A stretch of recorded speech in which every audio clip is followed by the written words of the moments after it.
Dernier volet ce soir de notre grande enquête sur le coup de foudre touristique des Anglais pour notre région. Après les raisons de cet engouement, l'attrait gastronomique et l'image de la région, ce soir les British à la neige ou pourquoi les Anglais préfèrent les pentes pyrénéennes aux monts écossais. Suite donc et fin du reportage d'Hélène Erlingsen et Selim Fares.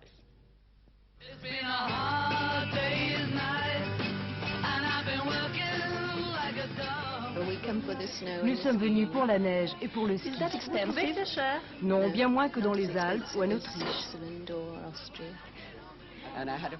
J'ai une photo de moi sur les skis. Je l'amènerai en Angleterre pour la montrer à mes amis qui ne croyaient pas que je pouvais chausser des skis. J'en suis très fière, c'est super.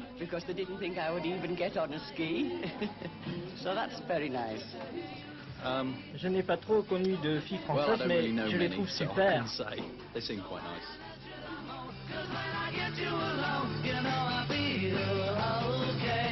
10 000 Anglais viennent tous les ans en Midi-Pyrénées pendant l'hiver pour faire du ski. La famille Young, par exemple, vient du Middlesex. Ils sont restés 2 semaines à Barèges et nous les avons suivis pendant leurs derniers jours.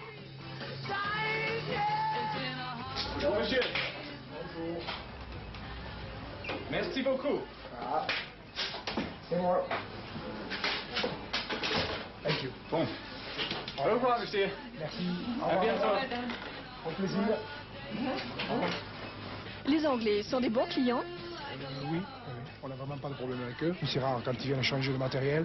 Je suis vraiment des clients très contents.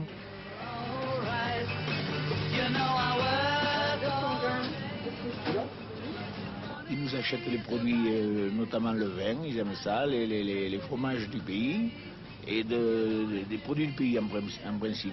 Surtout quand ils s'en vont, ils emportent nos produits régionaux, quoi. C'est très facile d'acheter en Angleterre des vins populaires français, mais c'est beaucoup plus difficile pour trouver des vins locaux comme ceux des Pyrénées. Avez-vous quelques plats français en tête? Le coq au vin, couscous. Ah oui.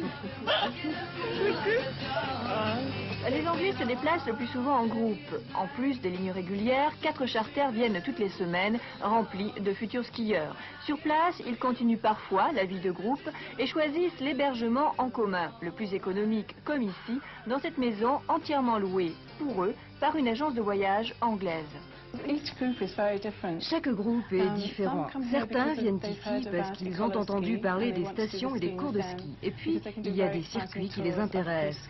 D'autres viennent aussi parce que c'est la façon la plus économique. Mais toujours, à la fin du séjour, ils sont ravis d'avoir pu rentrer en contact avec les Français et d'avoir parlé français. Mais c'est quand même l'hôtel, le mode d'hébergement le plus courant, car la moitié des touristes anglais le choisissent. Il représente 40% de la totalité de l'hôtel. C'est une clientèle très intéressante parce qu'elle vient à Noël, qui était difficile à remplir. Elle remplit tout le mois de janvier et toute la fin du mois de mars. Pas de montagne, pas de station. Les Anglais, pour skier, doivent donc quitter leur pays. À Londres, l'Office français du tourisme le sait et en profite pour faire une large publicité sur les montagnes françaises et leurs équipements, comme dans les Pyrénées. Nous faisons un effort pour faire connaître et dynamiser effectivement le ski à Midi-Pyrénées. Nous avons des journalistes qui viennent juste de rentrer donc des Hautes-Pyrénées. Nous comptons faire un accueil le mois prochain dans la Haute-Garonne, donc sur Luchon. Nous faisons ce que nous pouvons pour essayer donc de faire accroître cette clientèle anglaise sur Midi-Pyrénées.